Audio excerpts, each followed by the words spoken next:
Pre-election budgets tend to have one overriding aim: to persuade us that by giving us back some of our own money, the government can be trusted to continue sticking its hand in our pockets for another term. Gordon Brown's announcement today was of another order altogether. In stupefying detail, he laid out a series of proposals which concentrated not on a general return of money to taxpayers, but on highly specific initiatives and more spending by the state. In the process, he gave us a very clear impression of two things: an assumption that the outcome of the election isn't in doubt, and an almost Victorian idea of civic responsibility.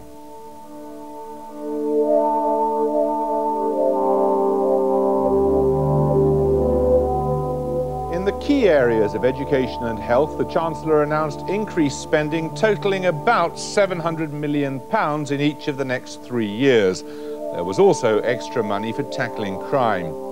As expected, pensioners benefited, but describing his budget as putting families first, Gordon Brown announced that the working families tax credit will rise by £5 a week from June.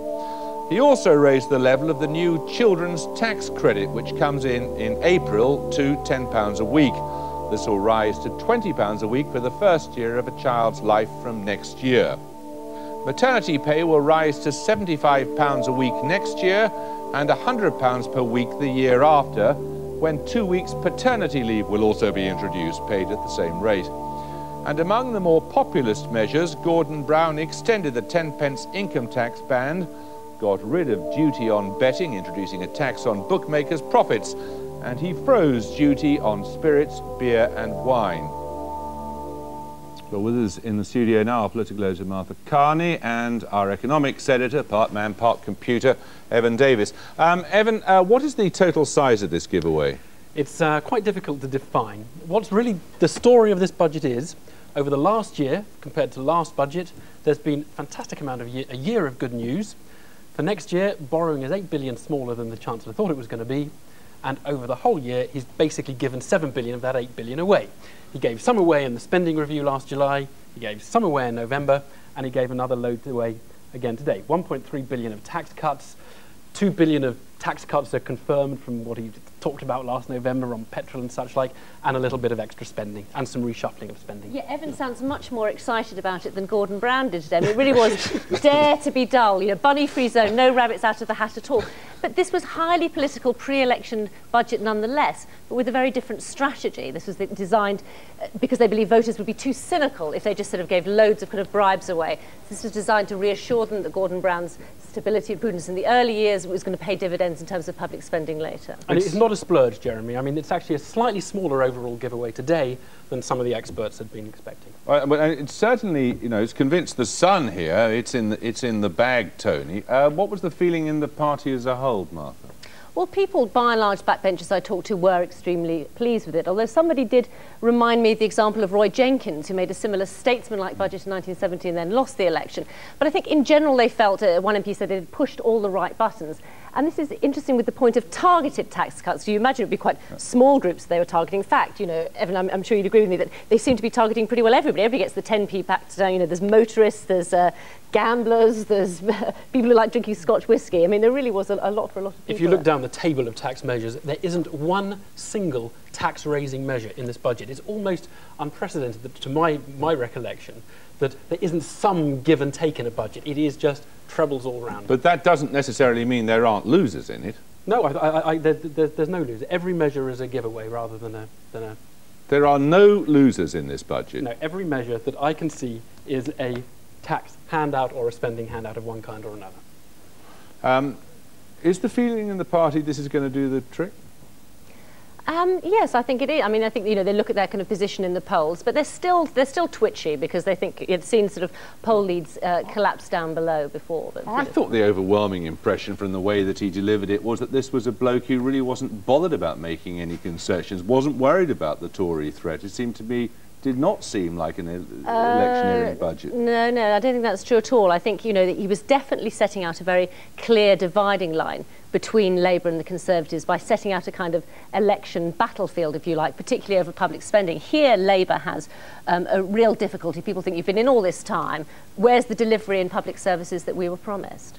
So the election battle lines are pretty clearly drawn, you say, as a consequence of this? Yes, I mean, I think the spending increases that they announced today on health and on education, they think are designed to set a kind of trap for the Conservatives. They say that the Conservatives, if they keep to the kind of spending levels that they've said they want to, then there'll be an even bigger black hole, up to kind of £16 billion that they said that would actually leave a spending black hole. So, in fact, I've been looking at the kind of approach which is most likely to appeal to voters.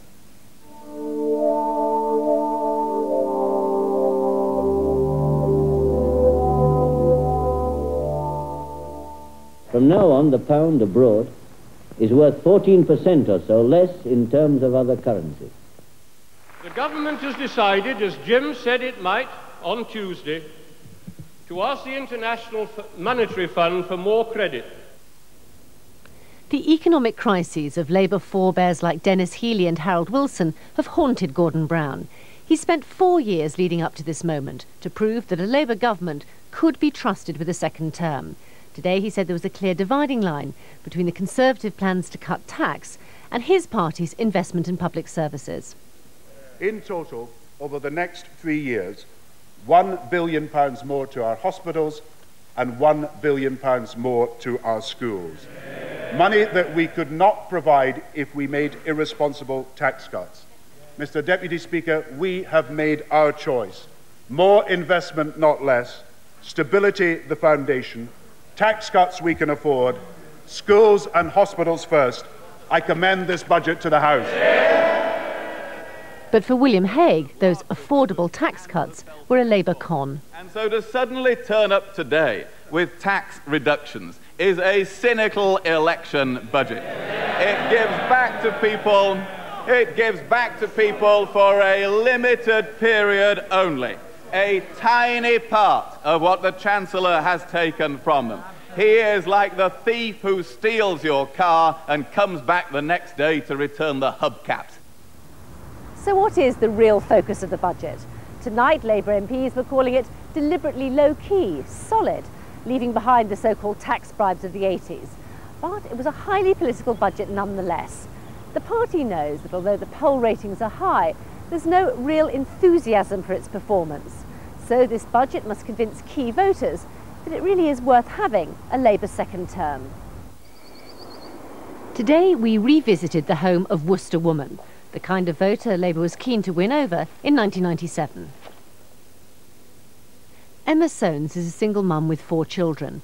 On a low income, she should be helped by today's budget through rises in benefits and the minimum wage.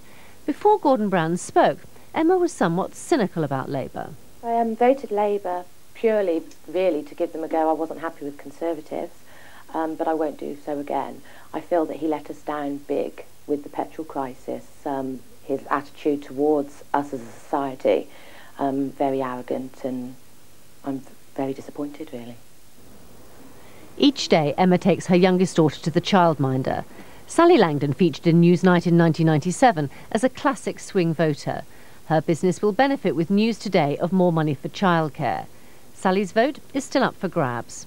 Last time, I hadn't made up my mind until 2 days before the election when I voted for Paddy Ashdown, purely because he answered a straight answer to a question. Sally's parents, Peggy and Ray Dugdale, live on a council estate. Peggy's a long-time Labour voter and used to deliver leaflets for them.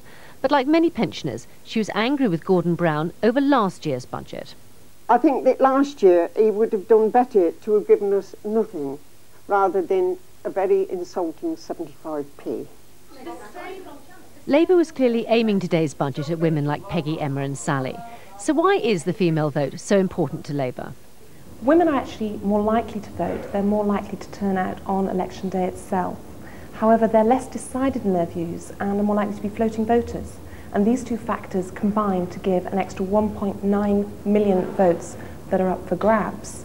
It's particularly important as they're far less satisfied with the government's record. When we ask people whether they're satisfied or dissatisfied with the way the government's running the country, half of men say they're satisfied, however only a third of women. So clearly something amiss there. So that's why Gordon Brown was making a clear appeal to mothers today. And our vision of the future of the tax system for families with children is to support all families, to give most help at the time when they need it most, and to give more help to the families who need it most, so freed of poverty, every child has the best start in life. What the Chancellor has succeeded in doing is reducing the Conservative deficit and replacing it with a Labour war chest. Yet spending on all these major heads of public services has been squeezed savagely as a result. This is a budget that takes place against the backdrop of 28 tax rises by this Labour Chancellor. Now, he's given some of it away today, but even on public expenditure, public services in Scotland will benefit less from this announcement than public services south of the border. That's boom for the south of England and bust for the Scottish economy. The Chancellor missed an opportunity to help those areas that have been badly hit through the loss of manufacturing jobs. We've lost 20,000 jobs since Labour came to power. Nothing really to help the hard-pressed areas of Ebbw Vale, Shotton and Llanwern, and also very little to help the farmers who are facing one of the biggest crises ever in rural Wales. When we first announced So much for the opposition. What did Gordon Brown's real audience, the voters, make of his budget? The budget hasn't really done anything for me. It's not going to make a great deal of difference to me at all. It's great news for working mums on low incomes. A tremendous difference it's going to make to mums with more than 1, 2, 3 children even. It means now there's childcare costs are going to be paid and we can do the hours we want to do. I'm just hoping that it's not an election budget, if you like, you know, that they will take pensioners on board and keep us up with the growth in the country. So, a mixed verdict. It's interesting to examine the Chancellor's choice of words. While prudence and stability remain firm favourites, he's now prepared to be much more explicit about cutting poverty. On the Newsnight chart of differential language yield, in 1998, poverty was only mentioned once, and not at all in 1999. Last year, poverty overshot prudence and remains high this year. Good news for Labour's core vote.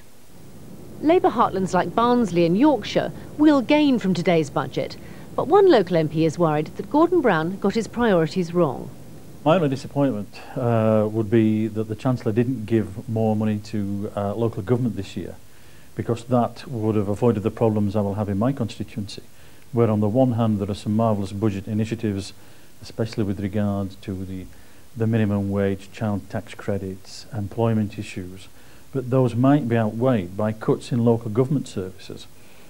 In the end, marginal seats like Worcester will be more of Labour's electoral priority than those with huge majorities in northern England. Gordon Brown was targeting far more than tax cuts today. In fact, the whole coalition of voters who supported Labour in 1997. It should only be a matter of weeks before we find out how successful he's been. Well, earlier this evening I spoke to the Chief Secretary to the Treasury, Andrew Smith. I began by asking him how the impressive-sounding £2 billion the Chancellor has found for schools and hospitals was actually made up. It's £1 billion for schools across the 3 years, so that's a third of a billion each year, and it's £1 billion for hospitals, a third of a billion across each year, and the money is going direct to schools and direct to acute hospital trusts. So a third of a billion, 300 odd million. What percentage is that of the health budget? It's of course a small but welcome addition to the health budget. It's about half of 1%, isn't it? As I say, a small but welcome addition. But let's remember, it comes on top of 6% real year-on-year increases in health expenditure across the next 3 years. Big increases, 5.5% real in education as well, as a consequence of last year's spending review. And this extra money today is on top of that. Yes, but let's not get overexcited about it. It will be very welcome to the hospital trusts and to the schools. Why have you spent so little on it, given the vast amount of money you discovered you had in surplus? Well, as I say, Jeremy, we're already increasing public spending across the next 3 years by £43 billion. No, but you suddenly discovered today, according to the Chancellor of the Exchequer, that you had £10 billion more to play with than you thought you'd have. Well, we work, Jeremy, within tough fiscal rules, whereby we balance the current budget over the economic cycle, and we keep borrowing to prudent and sustainable levels below 40%. Actually, we got it down to 30%, and it's because we have a sound public finance and a strong basis for the economy that we have interest rates low and coming down, that we have unemployment low, and that we have inflation low and stable. And these are great prizes for the British economy. That's as maybe, but the fact is that the forecast budget surplus was about 6 billion. It turns out to be 16 billion. And the prudent thing to do, Jeremy, is to use that money, as we have done, to reduce debt. And of course, by reducing debt, we bring a permanent benefit to the economy and the public finances. It's because we've got debt down from the 44% of GDP it was under the Tories, when they were borrowing 28 billion when they left office, down now to 30% of GDP in the coming years. That is saving us £4.5 billion on interest payments, and that is money through the spending review which we are able to put into frontline services. Just on the question of these forecasts, which we discover since you came into office year after year are really woefully inadequate, and it discovers when we discover when we come to budget time that you've suddenly got a whole lot more money than you thought you'd have. Why does the Treasury consistently get it so wrong?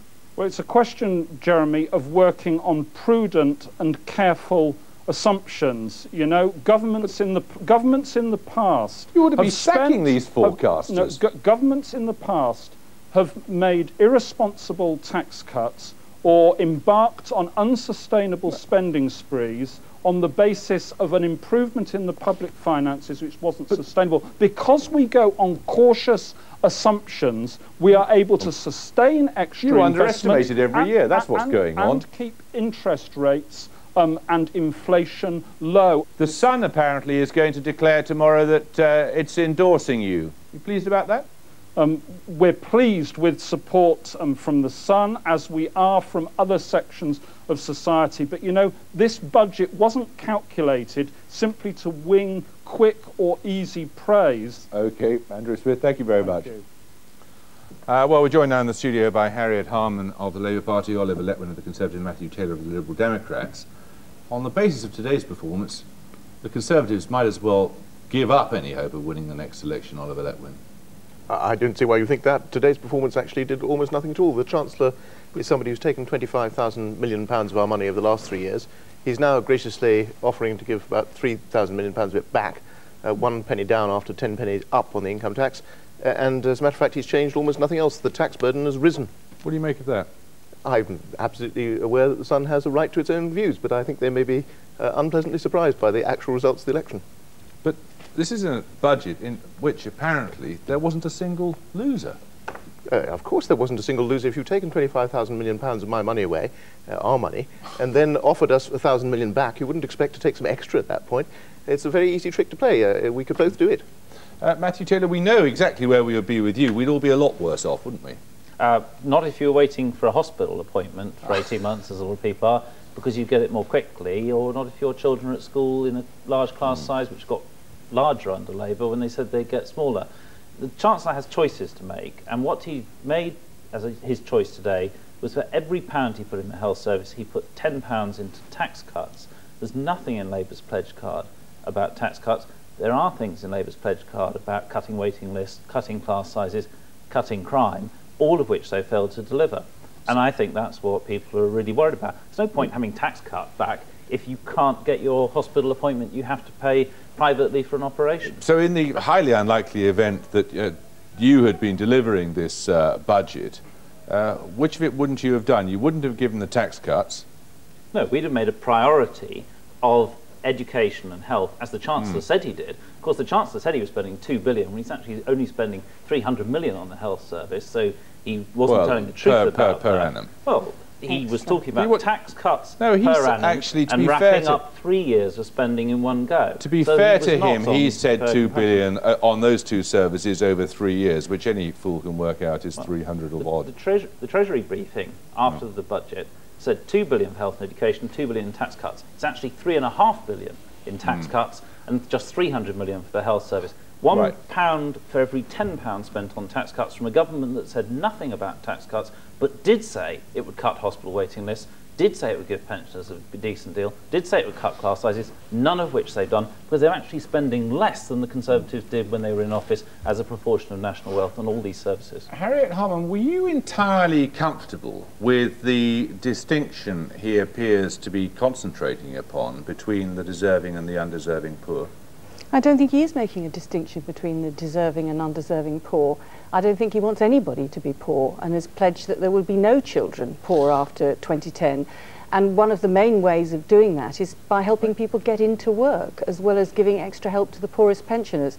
So I put the question back to you, really. I don't really know what you mean about the deserving and the undeserving poor. Well, plenty of your political colleagues have talked about a difference that they saw today. Let me take one aspect of it. For example, this question of a lone parent on benefit being required to attend interview before being entitled to benefit. Well, that's Are you comfortable with that? Yes, I am. And I don't think it's anything to do with the deserving or undeserving poor. I mean, just as an aside, if an unmarried woman has a baby now, she gets £500 when that baby is born. When we came into government, that figure was £100. So that's much more unnecessary to help with the costs of a baby. But I think it's right to require lone parents to be interviewed. I mean, what used to happen when we got into government is if you had a baby as a lone parent, you were put on income support, and that was paid every fortnight, and that was it, until your youngest child was 16. And I think it's right that there should be interviews. You can discuss child support agency payments, and yes, you can discuss getting into training or work, because we don't think it's a good idea for children to be brought up the whole of their childhood by a lone parent who's not working. Philosophically, Oliver Letwin, when you look at what the Chancellor was talking about, you know, specific money on crime and rehabilitation of drug abusers, attempts to regenerate inner cities, small scale some of it quite ambitious. There's nothing philosophically really that you can object to in it, is there? Well, there are some things which are perfectly fine. I quite agree with you, that we in fact suggested doing. But there are two worrying trends here, I think. One is putting, in fact, Harriet's remarks the other way around. This Chancellor, although he set out, he told us, to eliminate means tests, has actually achieved a huge extension of means testing around British society. More than half of all pensioners and approaching half of the whole British population will be on means tests. And that has a profound social effect which we very much distrust and disapprove of. And the other problem is that the Chancellor has made the whole tax and social security system fantastically complicated. And it's part of the necessary effect, or the inevitable effect, of producing brilliantly targeted tax cuts around thousands of people of all kinds. In fact, I think altogether 25 million people he's targeting. Well, when you're targeting 25 million people, you can call that targeting, you will end up with fantastic complexity. In the end, what happens is nobody has the slightest idea what the total effect of the whole thing is. It'd be far better to have simpler, more straightforward tax cuts of the kind we are recommending, which you can only do, of course, if you limit spending in the way we're suggesting. We're going to explore that aspect with Evan Davis in just a moment or two. But do you disagree with what he was trying to do, or said he was trying to do in this budget? I don't think it works. I mean, take, for example, the so-called helped pensioners. We know that the poorest pensioners in the country now are the hundreds of thousands who aren't getting their way through this complex benefit system, don't want to have to claim income support. That's why we think that the basic pension itself should be the priority for raising. And it has gone up, £5 and £8 well, what next has month. happened to pensioners in the time that Labour's been in government is that they've fallen further behind the rest of the population. Of course, you can do something in election year to give them a boost, no, but prior to that, they've got the winter fuel payment of £200. Proportion of national wealth being spent on pensioners has gone down when the Labour manifesto explicitly said that pensioners would share in the rise in the wealth of the nation. So that's another broken promise. And means testing's gone up. That's the problem with the way that Labour are approaching this. Lots of means testing, lots of effort to spin all sorts of things, but when you get down to it, not actually delivering the money. And you know why that's the case, because actually they are not, as a proportion of national income, spending more. It's actually gone down. Can I just cut in on the issue about means testing, which both Matthew and Oliver have mentioned? We're going to just explore that in a second or two, because Gordon Brown is famously a son of the manse. How many visiting preachers would have been invited back if they delivered a sermon as dense as his today is a question only he can answer. The Chancellor is a man who does not believe that the devil is in the details, as we've been hearing. He loves them. Luckily, Evan Davis has something of an appetite for these things.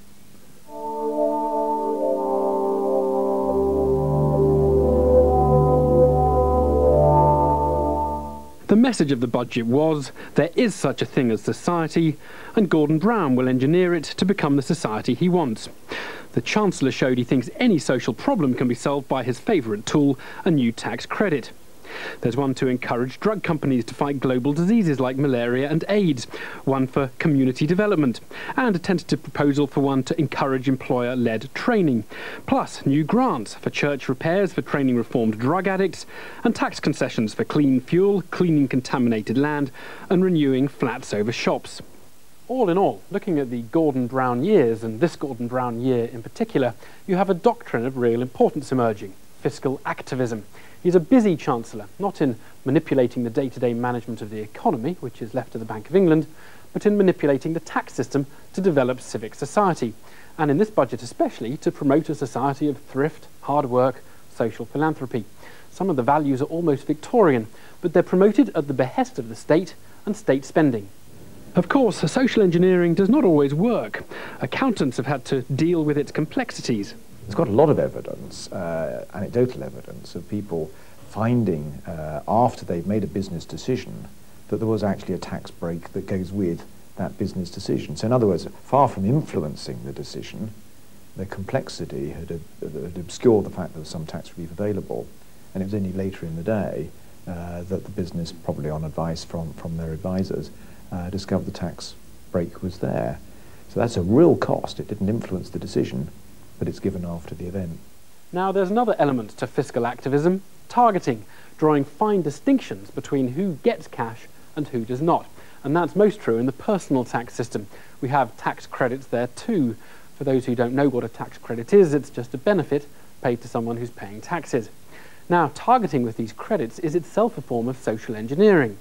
Mr. Brown is allying this approach with tough measures to promote work among the unemployed. But by stealthily increasing the tax credits, in one case even before the tax credit has been introduced, the Chancellor is extending targeting widely. The drawback of that approach is that few people understand the complicated system that results. Ask the folks at the Citizens Advice Bureau. They have to advise us hapless citizens on how to deal with taxes and benefits. Here, staff discuss the pensioners' minimum income guarantee. The minimum would be 12,000. Well, of course, the number of pensioners we see with £12,000 savings is few and far between. The complexity of the whole system, the working family's tax credit, the children's tax credit, or the new integrated child tax credit that will replace elements of both in 2003, are a nightmare for applicants. We're finding that the benefits agency is very complicated. It's not very user-friendly at all. And often, with so many different benefits to claim, individuals aren't too sure what benefit they're entitled to, and therefore many people miss out on their entitlements. So take-up is a real problem.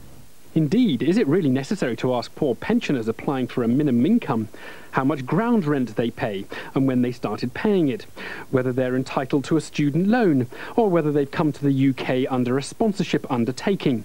The form doesn't tell us what a sponsorship undertaking is, but does tell us the United Kingdom includes England, Scotland, Wales and Northern Ireland. Gordon Brown's approach to social engineering, in the nicest possible sense of the phrase, is distinct from that of the Tories, who tend to believe society flourishes with low taxes, not complicated taxes. Every Chancellor tries to use the tax system to achieve a variety of objectives in addition to raising tax, to try and achieve change in behaviour both by individuals and by businesses. And Gordon Brown is no exception in that respect.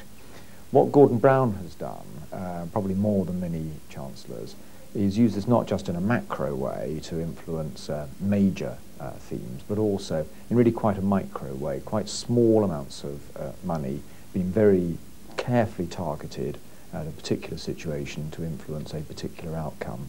And that is quite different from some of his predecessors. In defining his approach to civic society so clearly around activism and targeting, the Chancellor has defined an area of clear pink water between himself and the opposition, a debate far more interesting than the tussle over tax cuts that the pre-budget leaks implied. Harriet Harman, what is the point of asking a pensioner after a minimum income whether they're eligible for a student loan? Well, I must say, I thought I'd got rid of that form when I was Secretary of State for Social Security. I'm horrified to see it's still there. It also had all sorts of questions about how many children you had that were still in boarding school. So I hope that if I'm hoping that's an old form, but if it isn't, it should have been ditched. But both Matthew and Oliver have said that it's all terribly complicated because they haven't got any substantive criticisms.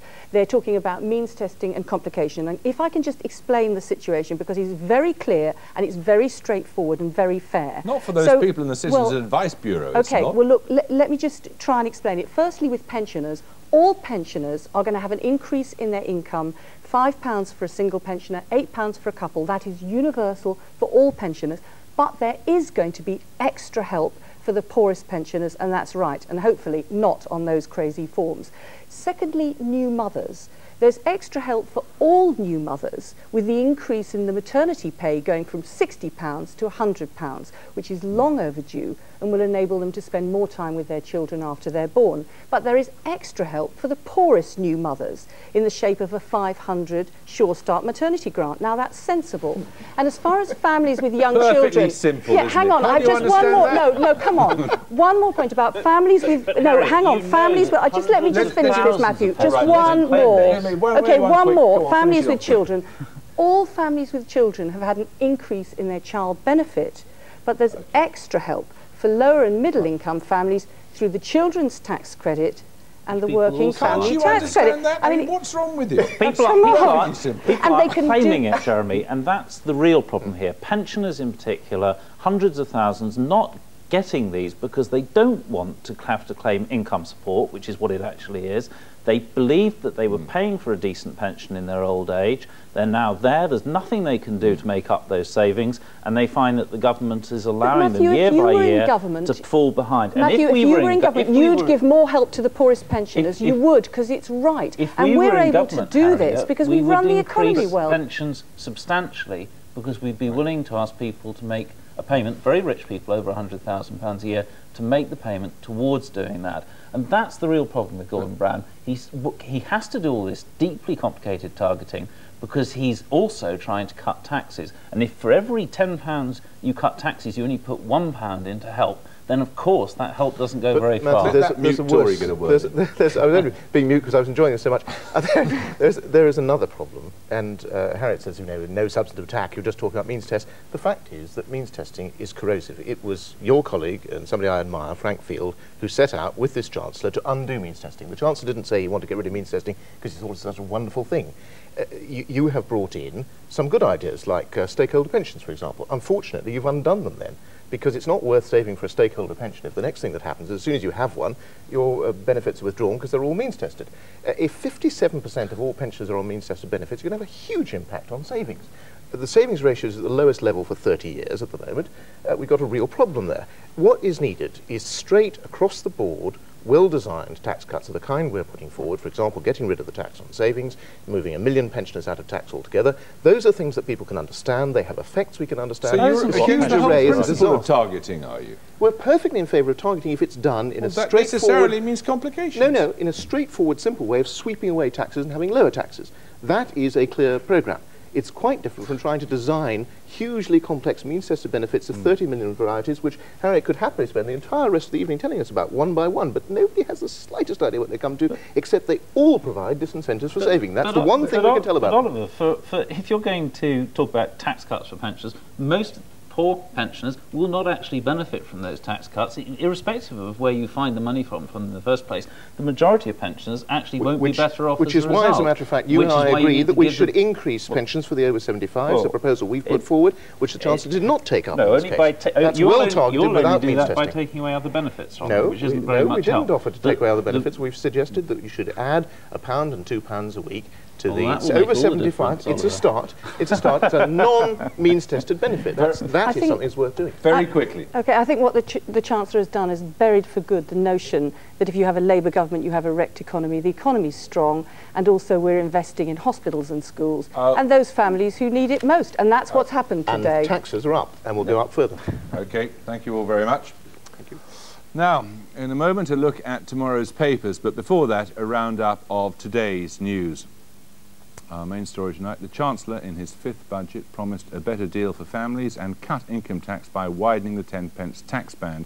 Gordon Brown told the Commons there was always a temptation to announce big tax cuts when the economy appeared to be doing well, but instead the money would go to public services. NATO-led peacekeeping soldiers in Kosovo have shot and wounded 2 ethnic Albanian gunmen in a clash on the province's border with Macedonia. Today's incident follows fighting in the same area earlier this week between Macedonian forces and Albanian fighters, during which 3 Albanian militants were killed. Our diplomatic editor, Mark Urban, reports. Today's clash is causing widespread concern because of fears for the stability of Macedonia. There's also a worry among many in NATO that confronting the militants may bring the peacekeepers into a wider conflict with the Albanian community. American troops were today searching for weapons and made several arrests of those suspected of involvement in the earlier clash. The commander of KFOR was at pains to stress the targeted nature of the operation. These activities can once more demonstrate our determination to work in favor of all the moderates, whatever is their nationality, but especially in the case of Kosovo, for the moderates Albanians. And we don't want the extremists to get any chance to be seen as winning. The Albanian militants are challenging NATO in 2 different areas. On the border with Serbia, there have been problems for the past year, with guerrillas moving through to fight in the Preševo area. The new government in Belgrade has asked NATO to scrap the so-called ground safety zone that currently bans heavily armed Yugoslav forces from approaching Kosovo. Agreement is expected soon on that, which could also have consequences for the new flashpoint around the village of Tanusevci in Macedonia. There, Albanian militants have killed 3 Macedonian troops in recent days. If Yugoslav forces begin blocking the border area, that may just shift the action to other sectors of the NATO-controlled Kosovo-Macedonian border. Even if NATO does secure that boundary, there are worries for the stability of Macedonia. They have an Albanian minority of almost 1/3 of the population, the remainder being Slavs. With Macedonian security forces now mobilized against the guerrillas, there's every risk of a spiral of violence and retribution in the Albanian areas. Well, our diplomatic editor, Mark Urban, is with us now. What are NATO going to do about this, Mark?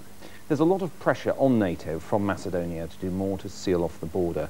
Now, I'm told that one of the things they're considering doing is declaring a no-go zone all the way along that border with changed rules of engagement, so giving them much more freedom to engage armed Albanian militants if they're seen even in that area. Now that of course raises the prospect of more clashes like the one we've seen today, with perhaps dead on both sides.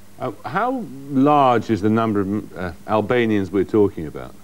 Well, the people who've been fighting in Macedonia in the last couple of weeks are estimated at 300 or 400.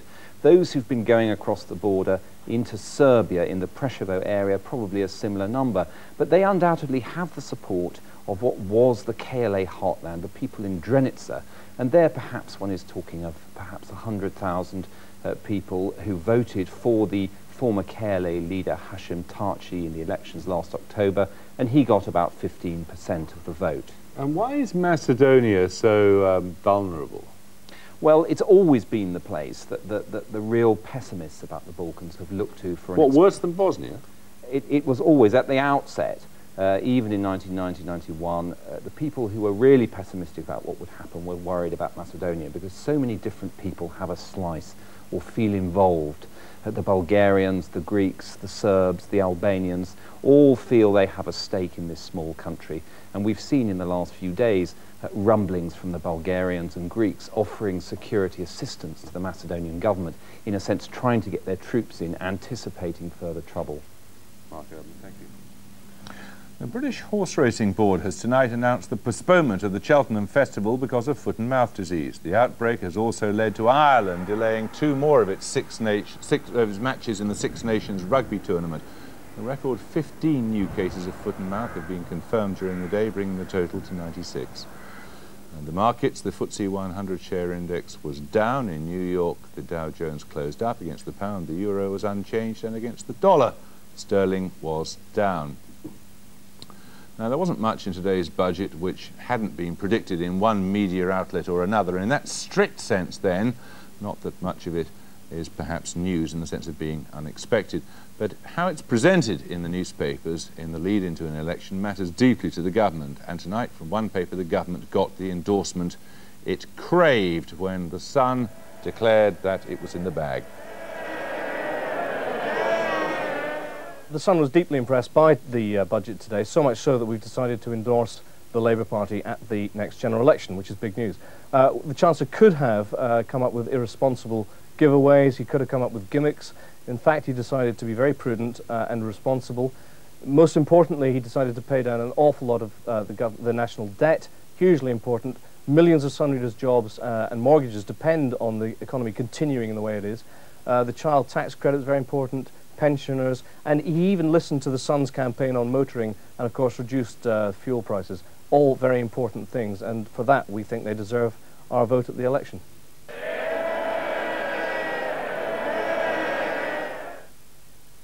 I think the Guardian's going to be pleased in its collective view. There'll be lots of different views within the Guardian. Some people will say he should have given more money to public services, to health and education and crime fighting, perhaps less to tax cutting. The motorist lobby got more than we might have expected or even wanted at the Guardian, but generally speaking we're pleased. We think he's created a terrific election winning scenario, makes a difference from the Labour governments of my youth.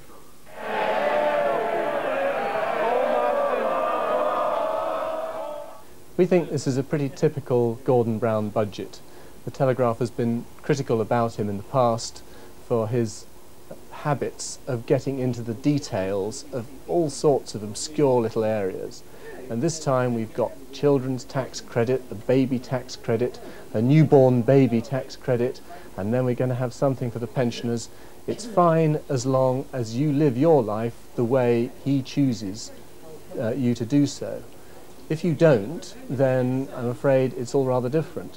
But the overall thing about this budget is that he's convinced that he can spend your money better than you can, and that is the central weakness of it in our view. Well, Evan Davis and Martha Carney are still with us, and we're joined now by Richard Lambert, who's the editor of the Financial Times. What did you make of it? Well, I thought it was mind-clunkingly dull, and this kind of bruise on my forehead is where my head hit the desk after about 32 minutes. But it's won't scare the horses. There's nothing in it to frighten anything. There's a little bit there for everybody, and it's on just about on the right side of prudence, I think the word is. So it's okay.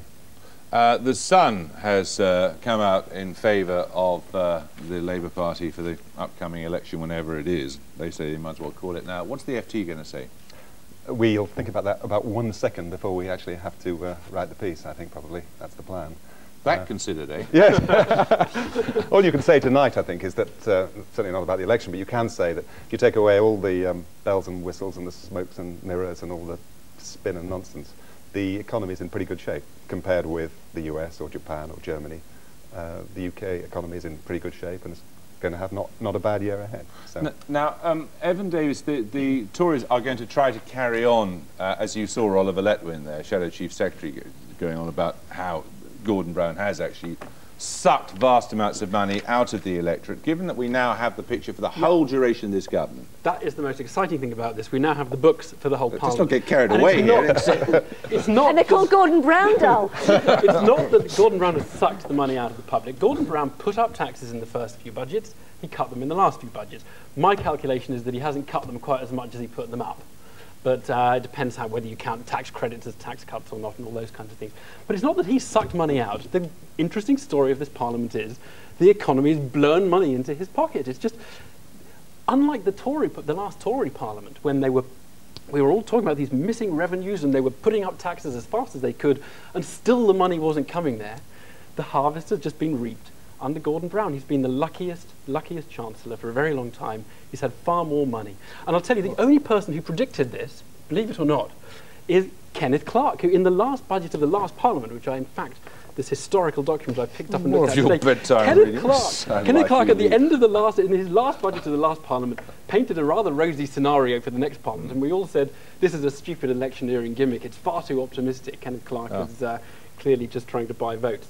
And in fact, Kenneth Clarke's predictions for this Parliament are actually surprisingly good. That's the only good news I can find. But presumably what Gordon Brown must be really worried about is that he's not actually going to get the credit for this booming economy. You mentioned the US, but that was looking across the Atlantic to Al Gore's campaign. There, the example was that even though the economy was doing well, voters didn't actually give him the credit for it. Well, I don't think people are tonight saying, yippee, I've got tax relief on my bicycle helmet, I'm going to go back to Labour, even though I've got fed up and bored with them. I don't think they'll be doing that. But it does reduce, clearly, it does reduce the Conservatives' line of fire. As one saw when Hague replied tonight, he didn't have much to say. Well, sure. And new Labour. I mean, what is the danger that has materialised? When you look, I mean, the Telegraph's treatment of this is Brown's election, baby boom, The Guardian, and now for the election, the Times. Brown woos. Didn't strike me as an election, a budget speech by somebody who thought he was going to lose the election. No, it didn't seem to. No, somebody said it was for the election after next. Yeah, and I mean, a lot of if the numbers are to be believed, which they aren't usually. There's a lot of fiscal expansion to come next year, but most of that, people will be feeling the benefits well after the election in terms of improved spending on health and education. So this was a budget by somebody who reckons that he's going to be around for a bit, and it's not going to have to worry too much about the, there will come a moment when they'll have to rein things in, but that's going to be some years out. And from where you sit, having watched these Chancellors of the Exchequer come and go, every Chancellor likes to claim credit when things are going well, and it's not his fault, Gov, if things start going badly. He has been lucky, hasn't he? He's been astonishingly lucky. He inherited, as you say, stuff from Clark. The numbers work well. There have been sort of shifts in the way the tax systems work. He's been terribly lucky, but he's also managed the economy pretty well. He made some luck by raising taxes early in the Parliament, and this issue about debt repayment is quite important. By paying off quite a lot of debt early in the Parliament, he is saving large amounts of cash on debt, and that is, very nice. So he kind of took the money up front, given it back later on, and in the process he's saved a lot of debt interest. But arguably he's paying the price for that politically, because when it comes to delivery in public services, people are still very sceptical about what Labour's done. So that's why we heard him droning on and on today about the foundations that he laid for a stable and prudent economy. Right, we're going to have to leave it there and let Evan Davis go home with his very interesting bedtime reading. Right, that's all from Newsnight tonight. If you want more, there's news coverage around the clock on BBC News 24. I'll be back with more tomorrow. Until then, from all of us on the programme, good night.